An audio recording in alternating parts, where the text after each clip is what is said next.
You know, this is probably the best place in New York City for omelets. They're fabulous. Well, they're almost as good as those at Mère Poulain's.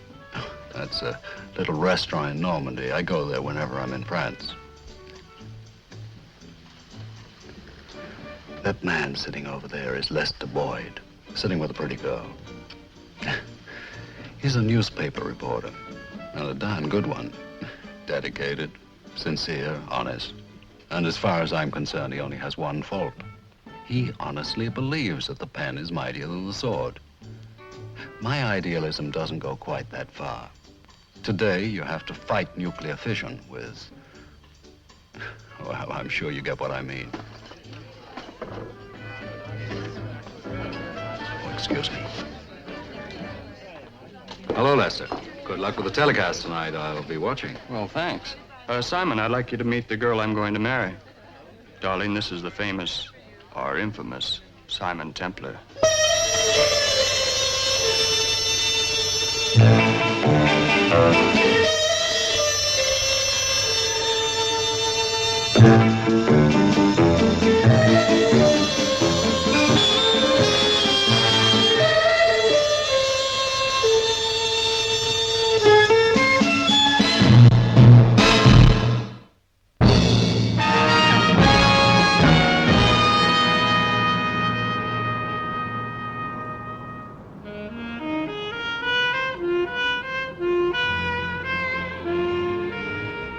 And therefore, tonight, I go on record.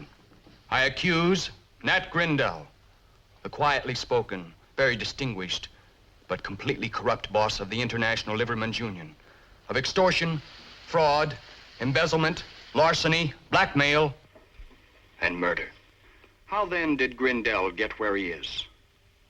Because a long time ago, he discovered that election by democratic process was nowhere near as effective as election by bribery, or by the simple expedient of a bullet in the back of an opposing candidate.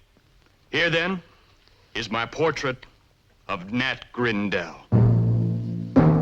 15 arrests, 7 indictments, but no convictions.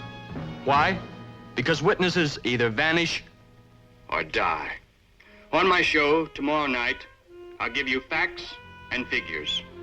I'll prove to you that Nat Grindell has taken the trust placed in him by thousands of hard-working union members and perverted them to his own personal end. How much has he got on you, Nat? Quite a lot. You don't seem very worried. I'm not. In exactly 30 minutes, Lester Boyd will be dead. And on behalf of the New York Evening Herald, this is Lester Boyd saying thank you for watching and good night. Okay, Mr. Boyd. Well, honey, how'd I do? You really want us to tell you? Well, I want Jenny to tell me. Good or bad? Good for the Herald. Bad for Grindell. And worse for you. What have you been telling her, Fernick? Listen, Boyd, Grindell is dangerous. If you think he's just going to sit back while you put a noose around his neck, you're either a fool or a nut. Leave it to the police. We'll pin something on him sooner or later. Oh, sure. But how soon? Or more to the point, how late? Listen, Fernick. You too, Jenny. I'm no fool and I'm no hero either. I know Grindell will try to destroy me before I've had the chance to destroy him. But the fact is, I'm the only guy who can expose him, smoke him out in the open. And as scared as I am, oh yes, I'm scared, all right. I got to go through with it. I can't quit now. I just can't. All right, Boyd. It's your neck. I'll give you all the police protection I can. I'll wait for you outside. Thanks, Fernick. What for? It's my job, isn't it? Oh, and Boyd. Yes? Good luck, anyway.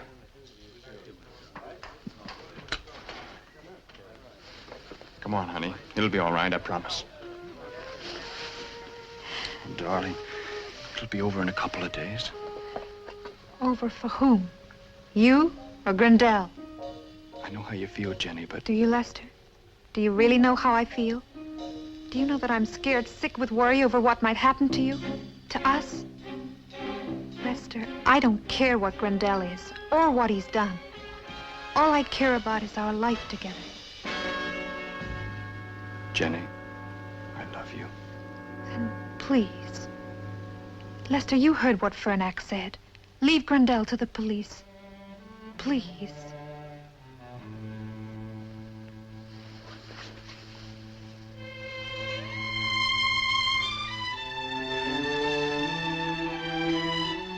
It's getting late, and I got an article to write.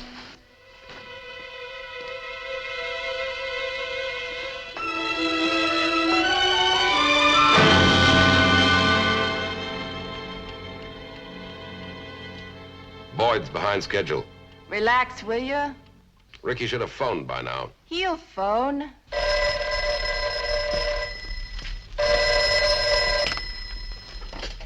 Yeah? I think he's just arriving at his apartment now.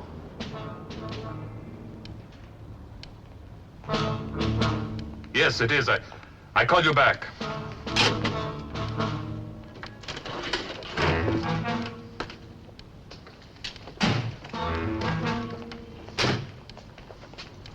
My boys will go up with you and give your apartment a once-over and then stay outside the door for the rest of the night, okay? Fine, thanks.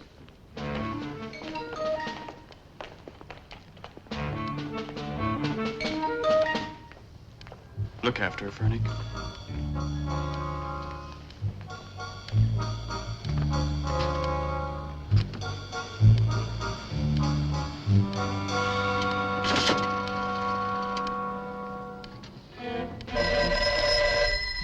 Hello? Won't be long now, boss.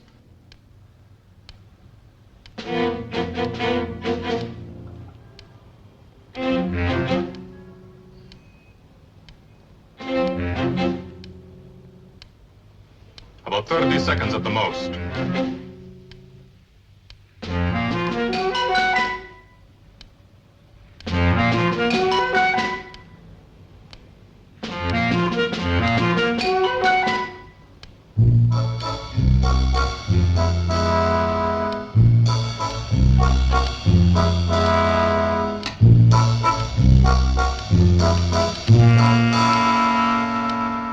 Come on, I'll take you home.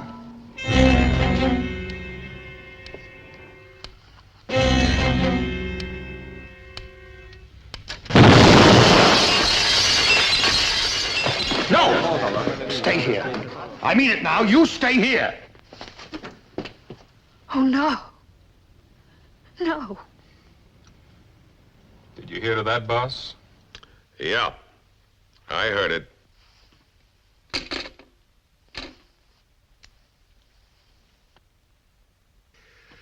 Mr. Lester Boyd is no longer with us.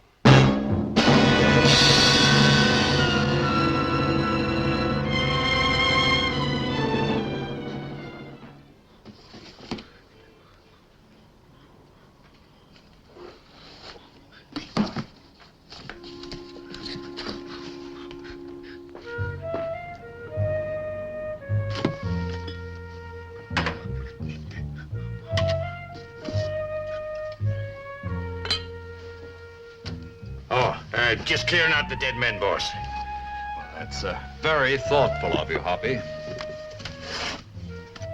Oh, that one's not very dead, is it? It ain't? Why, it's hardly been injured. How about that? I guess I made a mistake.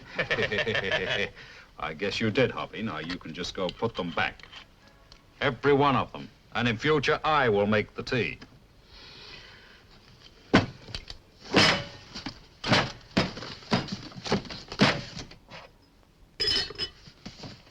Okay. Try to do a guy a favor, and what happens? Just because you want to sling a few empty bottles in the garbage, he thinks you got an inferior motive. Ulterior, Hoppy. Yeah, that too. Anyone to think I wasn't to be trusted.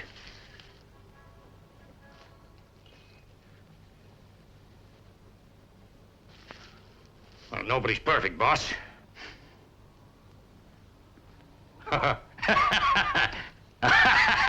Hey, you ain't sore at me. No, Hoppy, I'm not sore at you. Now, how about rustling out some hot coffee, huh? Okay, boss. As soon as I put the bottles back.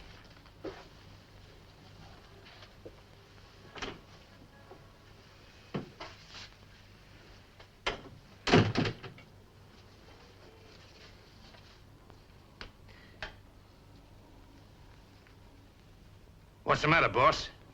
Mr. Boyd's dead. No. Blown to bits by a bomb in his apartment. Poor Jenny. It's pretty obvious who did it. It is? The man he was gunning for, Nat Grandell.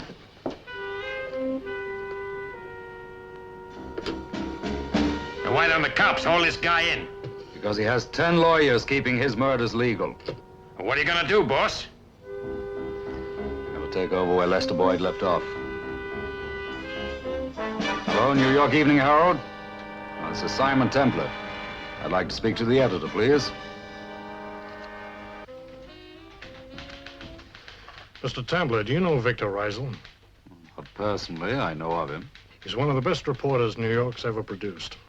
A few years ago, he got acid flung in his face for trying to do just the same thing. Now, Lester Boyd is blown to bits. And you want to take over where he left off?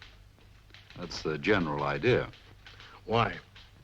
Maybe I'm a frustrated reporter. Well, maybe you hate Grandell's guts just as much as I do. Mr. Clinton, is it a deal or isn't it? Well, I don't know. You know, you have the reputation of being a man who takes the law into his own hands. Now, I don't like that. Meaning that you don't think that I'm convinced that the pen is mightier than the sword? Well, are you? No. Now, personally, I think if you put a bullet into Grandell's back, you'd be doing the country a favor. Only that's not what I want. Now, I'm running a newspaper. I'll go along with anything you like to write. I'll even risk a libel suit. Only I don't want any violence, understand? Perfectly. Will you give me your word of honor that you won't physically attack Grandell in any way at all? Absolutely. Okay, welcome to the staff of the New York Evening Herald. Thanks. Now, where can I get hold of background stuff on Grandell? Boyd's notes. You can't. Why not? Boyd's files were burned. The explosion set fire to his apartment. Well, could you keep that a secret? In fact, could you run a news item saying just the opposite? The Boyd's material is safe in my hands. Well, yeah, I think we could do that. Only take it easy, Templar. I'd hate to run your first byline in the obituary column. I wouldn't like it either. Anything else I can do for you? Well, that's all. I'll be seeing you. Yes, Mr. Clinton. Call the television studio and have them run some station breaks. Saying what? That the Lester Boyd show goes on the air tonight as usual. Same time, same subject, only with Simon Templar in the chair. Templar? Isn't he the one they call? That's it. The Saint. Gee, boss, you on television. Why, you could become a big star. Another Jack Benny, another Bob Hope. Hey, another Mr. Jelly Wobbly. Mr. Who? Mr. Jelly Wobbly. He's a big fat old guy who does a kid show. Well, he's my favorite. Hoppy, with all due respect, it's just not me. You understand? Oh, yeah, sure, boss. Now, if I hear another peep out of you before I finish this script...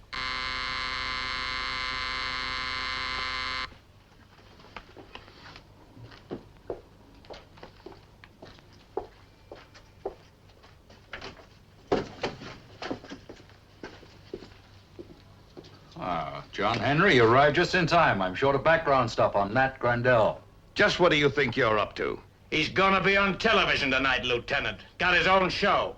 That I know. What I don't know is why. All right, Templar, what's your angle?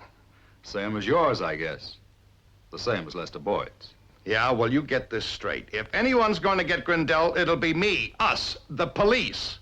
And we will get him in time, Templar, but we'll do it legally. Now, I'm warning you, I know that you like to fight fire with fire, but if you step 1 inch out of line on this, I'll nail you right into the ground. Understand? Yes, sir. I hope you do, because if anything happens to Grandell, and I mean anything, I'll know where to come. Here.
5 minutes to go, everyone.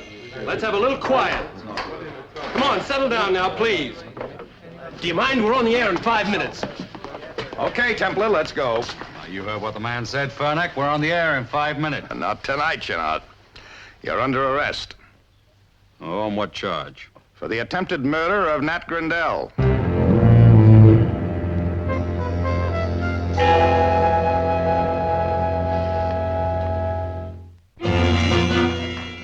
All right, Templar. You can talk as much as you like, but tonight somebody took a shot at Grindell, and you're the only man in the picture with enough nerve to do it. John Henry, you're wrong. In the first place, I don't shoot people down in the street, not even creeps like Grindell. And in the second place, if I did stoop so low, I wouldn't miss. And in the third place, that kind of setup is just not me. It's too crude. It lacks finesse. Hoppy, you know me pretty well. Wouldn't you swear unequivocally that I'm incapable of an assassination attempt, displaying so little artistic integrity? Oh, I wouldn't say that, boss. Why not? I don't know what it means. One thing I haven't told you. We've got your gun. What? I found it myself on the sidewalk opposite Grindell's apartment. You're sure it's mine? Don't you have a permit for a Beretta 32? Mm-hmm. Well, that's what we've got. Records are checking the registration numbers right now. Which will be listed under my name.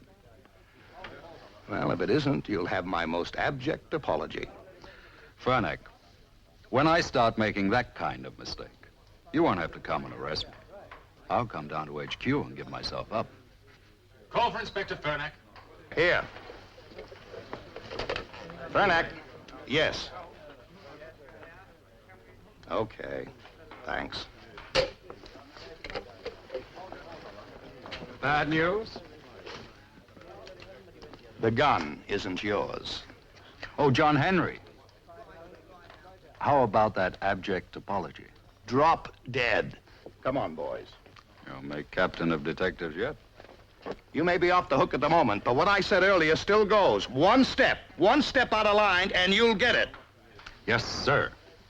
Oh, John Henry. As a matter of interest, whose gun was it? Lester Boyd's.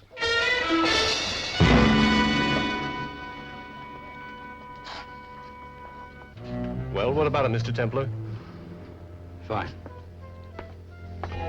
Ricky, you're absolutely certain you didn't see who fired that shot? Yes. You didn't see anybody at all? No, nobody.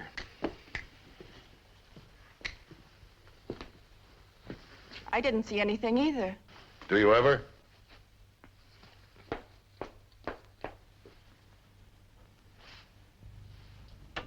I know I have enemies. What man in my position hasn't? Helps to know their names, though, don't it, Nat? Otherwise, you get scared. Werner, you're thinking again. That's not what I keep you around for. Good evening. I'm here tonight because the man who should be sitting in this chair is dead. As you know, a few minutes after last night's program came off the air, Lester Boyd was blown to bits by a bomb planted in his apartment. A fine man and a fine reporter was brutally murdered for speaking the truth about Nat Grindell, boss of the International Liveryman's Union, who has now added another murder to his long list of crimes against his own union members and against the state. Grindell, if you're watching this, there's something I want you to know. Shut up. Lester Boyd may be dead, but his voice still lives on in these notes. The detailed records of your crimes. Turn it off. And your sordid private life. Organized labor. I thought Boyd's records were burnt. So did I. This is another job for the engineer.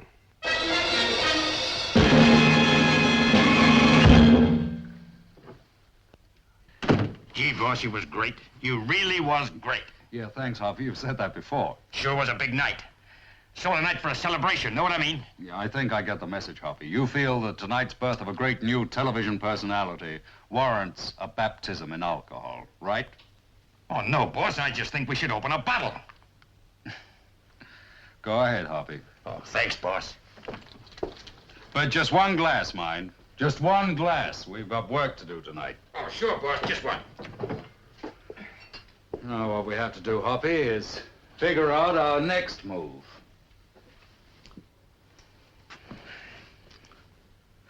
You know, Hoppy, the ways of the ungodly are fairly predictable. And if Grandel jumps the way I think he will, it won't be long until we have a visitor.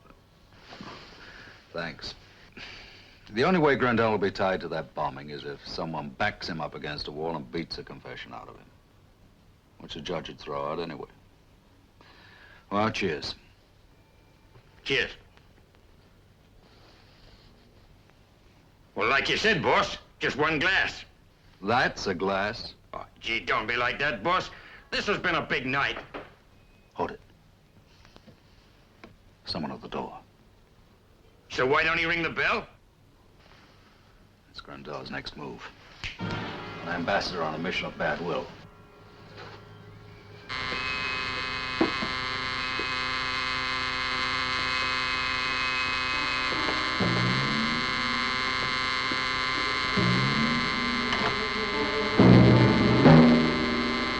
Jenny. Mr. Templar, I have to talk to you. Well, take your hand off the doorbell and come on in. Oh, I'm sorry.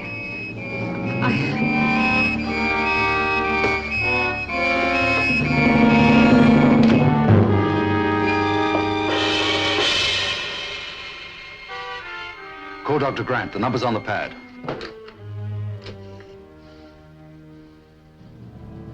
Tell him to hurry.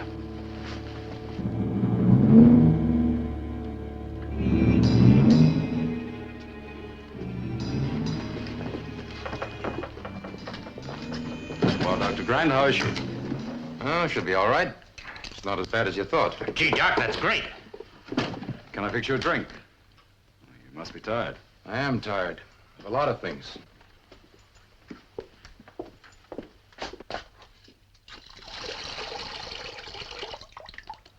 What did that mean?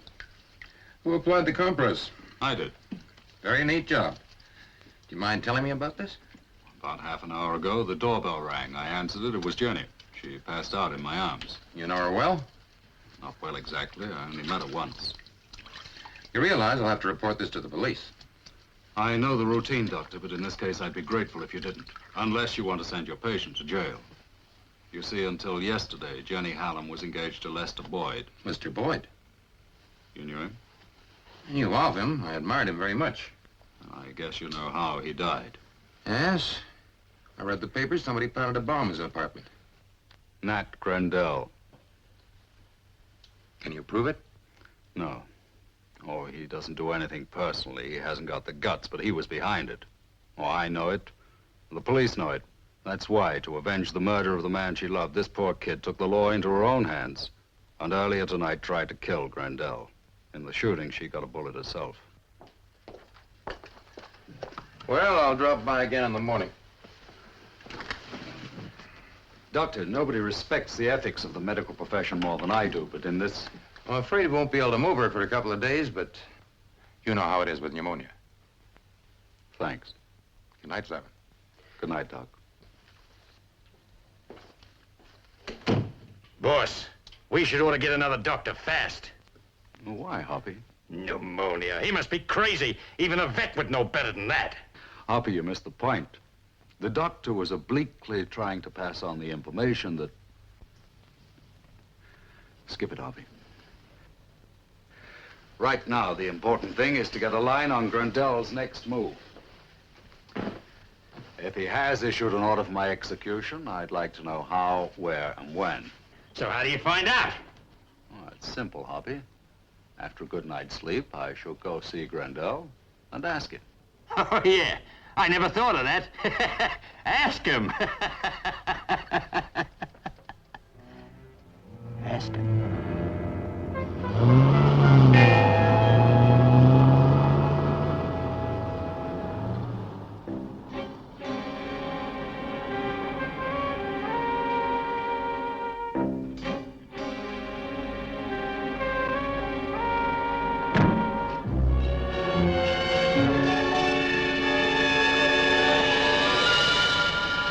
While I fully appreciate the wonderful work your charity is doing for underprivileged children, I regret that the funds of the Liverymen's Union are far too slender for us to make any donation of...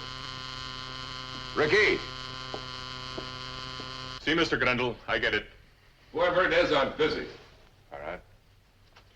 I regret that the funds of the Liverymen's Union are far too slender for us to make any donation at the present time. Yours, etc., etc. Mr. Grendel, he forced his way in here. I tried to tell him you're busy. Beat it. He twists my arm. Before I know what happened, I he pushed said me in beat here. it. Okay, Ricky, you can go. And we're not to be disturbed. Okay, boss.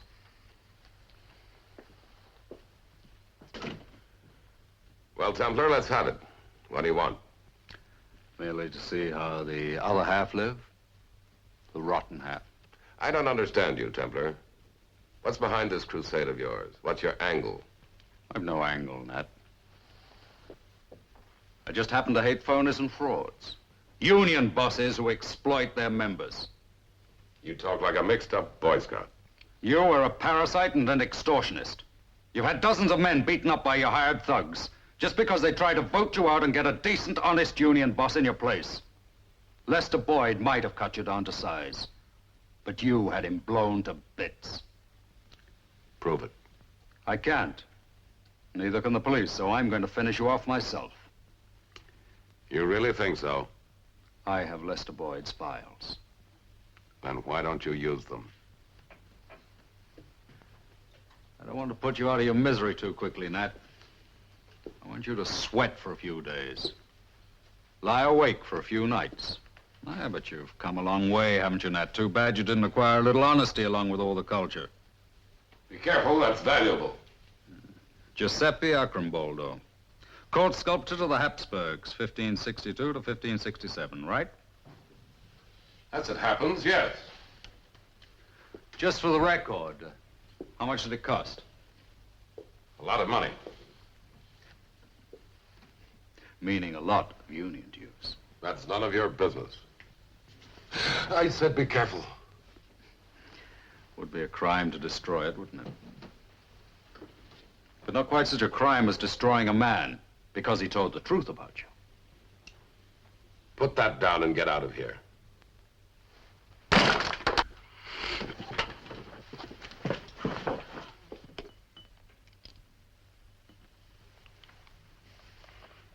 You maniac! You destructive maniac!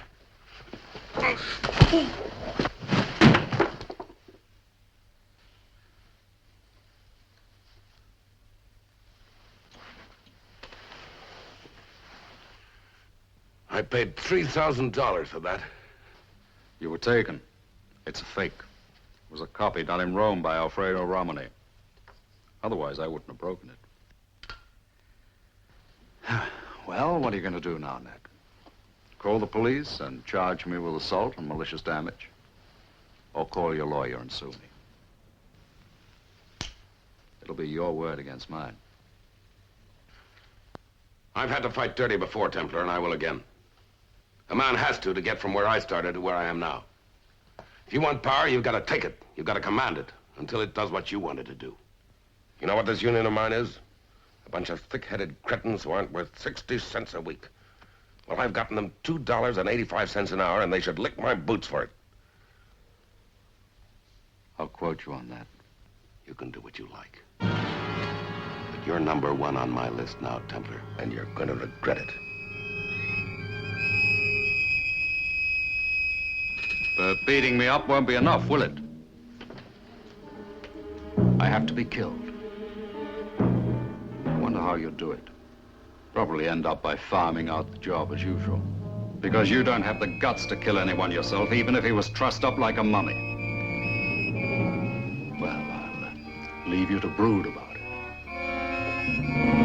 But don't brood about it too long, because I may drop by in a day or two and smash something genuine.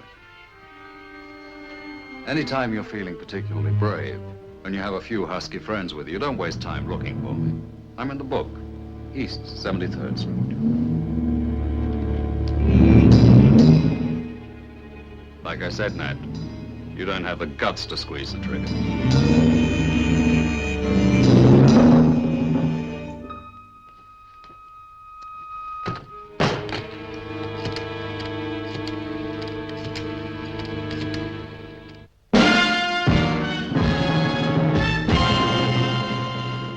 I keep telling you, for a stiff jaw, ointment of chamomile. Yeah, well, never mind about that. I want you to do something about Simon Templar. Oh? Like Boyd, perhaps? Or do you want to do something different? Well, Herman, for personal reasons, I want to pull the trigger myself on this one. Can you fix anything that'll operate by radio? Nathan, you are asking for the very latest idea I am working on. A couple of days ago, a fellow comes into my shop with a model airplane that he wants me to repair. And it is radio controlled, so he can fly 2 miles away. So naturally, I find out where he gets it, and I put it in stock. How long will it take to work? This can't wait for weeks while you're experimenting. No experimenting is necessary. I would not talk to you about something I could not make work. You come to my shop tomorrow, and I give you the demonstration. Don't forget, ointment of chamomile.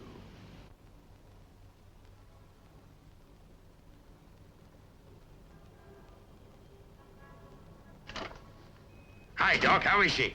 Fine, under the circumstances. Where's, The boss? On the terrace.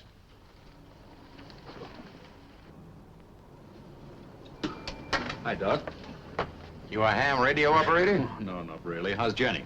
Nearly as good as new. She can go home tomorrow. Good. By the way, will you send me the bill for this? There isn't any bill. I like Lester Boyd, too. Oh, that's very decent of you. Forget it. By the way, she'd like to see you. Oh, fine. Don't stay too long. She's still pretty weak. 5 minutes. Hoppy, you see the doctor out? Sure, boss. Goodbye, Doc, and thanks for everything. You're welcome.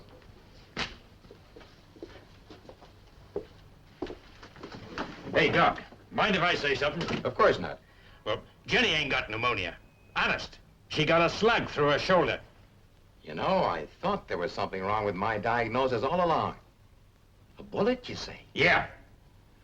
Well, that's life. Mistakes will happen.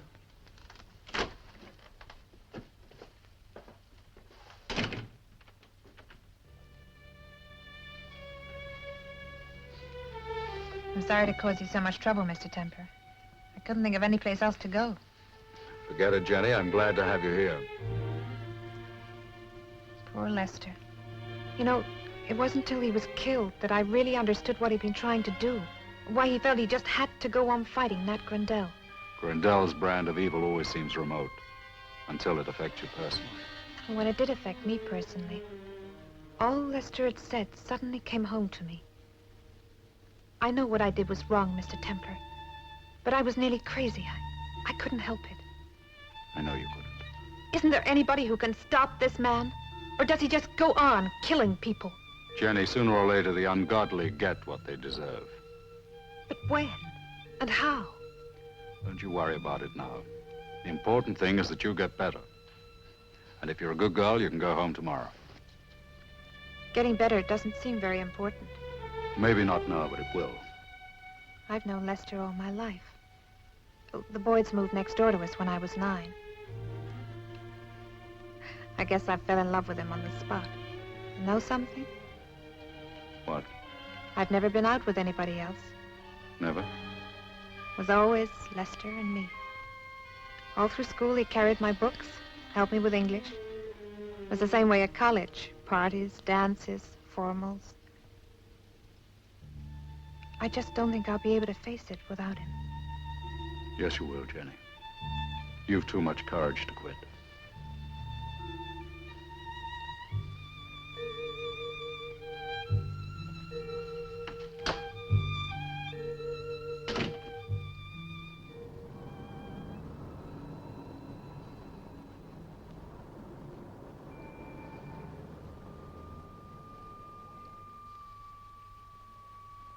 How does it work, Herman? Oh, it's beautiful, Nathan, and so simple. This is the transmitter, and this, the detonator. I show you. First, I put in a little smoke powder. And then the detonator. And lastly, a little packing. Ah, this is so interesting, I would almost do it for nothing. Only that would be unprofessional. Catch. Place it anywhere in the room, Ricky. Anywhere. Well, come on, Ricky. It's only a can of smoke powder. Now, that is the bomb in Simon Templar's apartment. This is you in your apartment. First, you check the frequency for absolute accuracy. And then, when you are ready... This had better work, Herman. It will. There you see, Nathan. As always, it works. Good. Very good.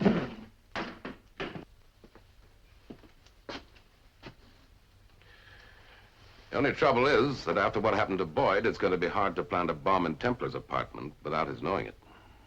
What if your men planted two bombs? One that Templar was meant to find, and the other... Maybe. But it'll have to be a real bomb. It would be a waste. But then... Make two, Herman. How soon can you have them ready? Well, let me see. If I start early in the morning, maybe I finish at 6 o'clock. What's the matter with starting tonight? Tonight is impossible. Tonight is Wednesday. So it's Wednesday, so what? It is choir practice. I play the organ.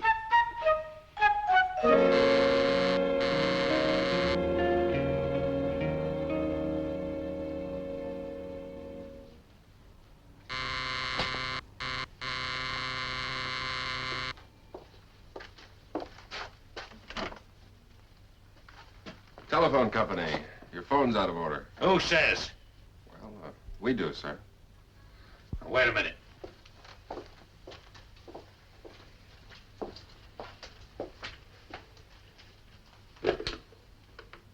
It was okay an hour ago, now it's dead. Okay, come on in.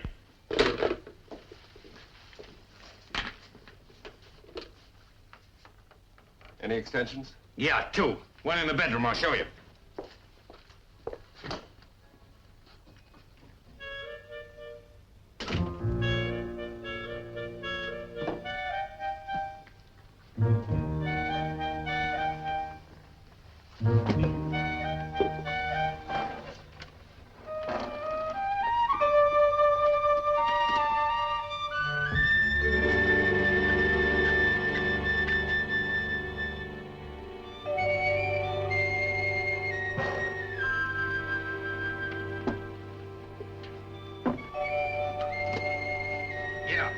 There's another extension in the kitchen.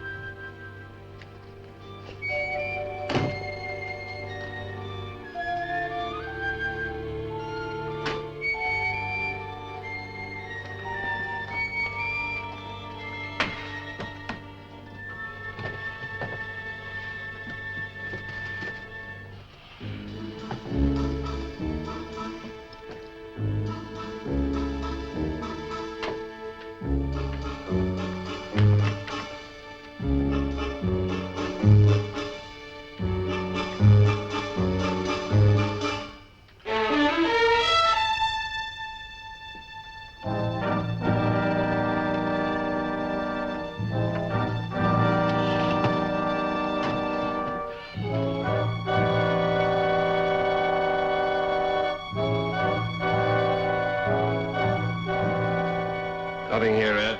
Must be a fault on the outside line. We'll check the cable.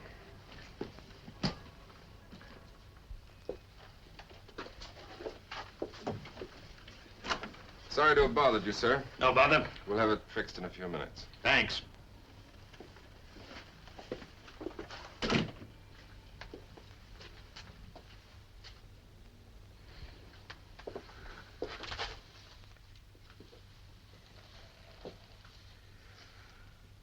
Figure you got away with it?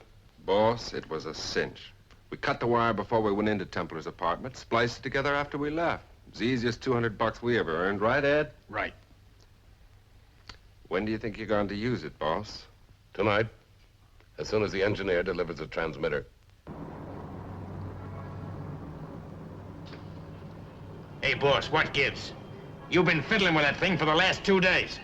Hoppy, a fiddle a day keeps the mortician away. Oh, no. You got it wrong, boss.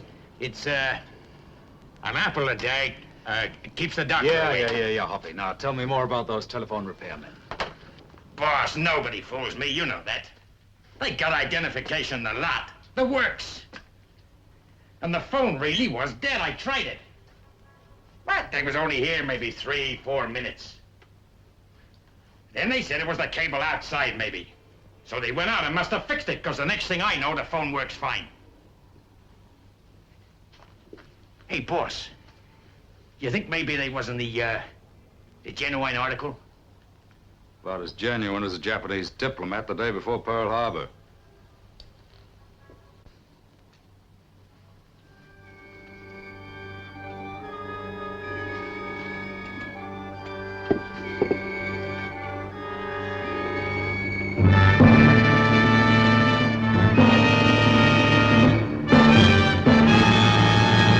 My husband, Bert, was a loyal member of Local 188 in Buffalo for over 20 years. Yours sincerely, Mrs. Grace Jensen. Well, And she wants $100 for that? my dear girl, it's genuine Yin dynasty. So, So it's worth at least 1,000, maybe 1,500.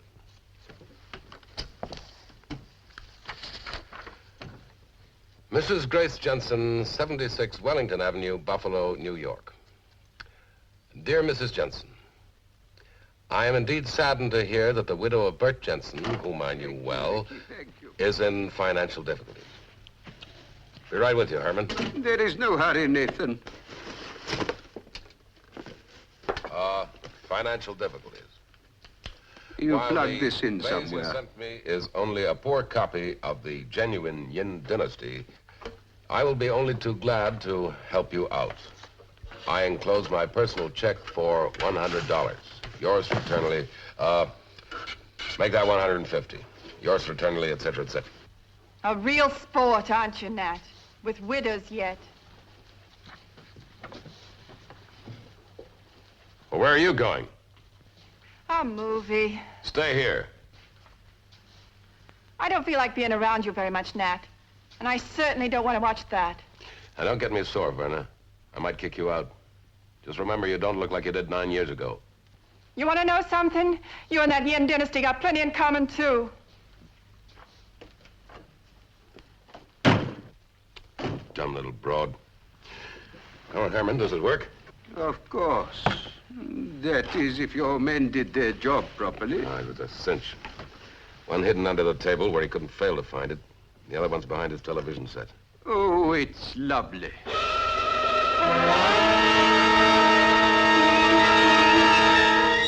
Where did you say you found it? Under that table. Presented by Nat Grindell.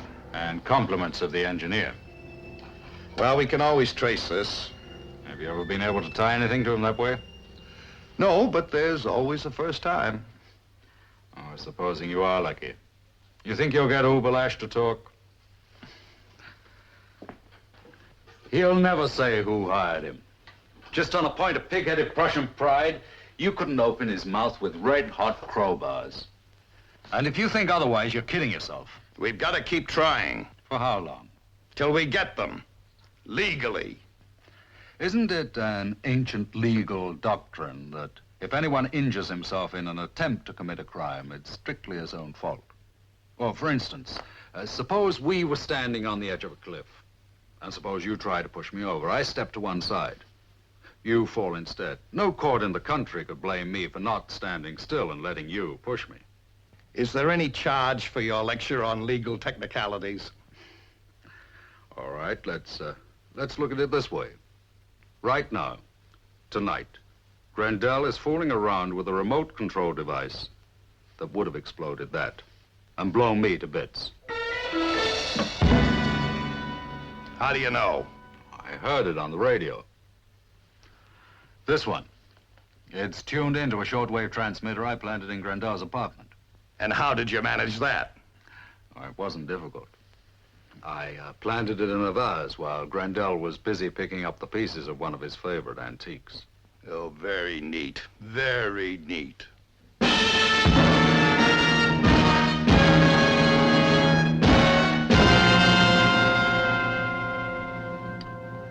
Well, here goes.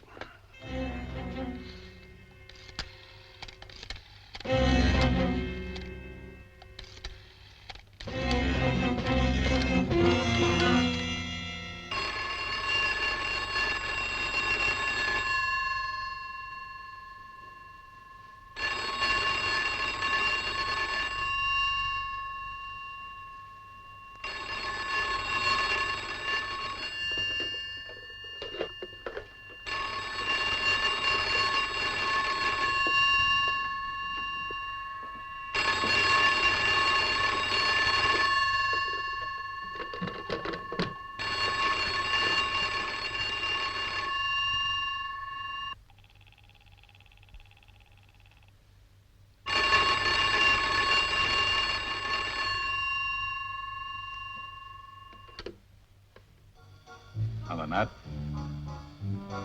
Yes, I was expecting to hear from you. You remember telling me that I wouldn't have the guts to kill you myself? Yes, I remember. Well, I just wanted you to know how wrong you were before you died. Nat, I'm giving you a fair warning. Don't do it. Don't try it. It's too late, Saint. It's too late to beg. Don't try it. I found the other bomb. Don't do it, Nat. Don't do it. You're making the biggest mistake of your life. Don't try it. I found the other bomb.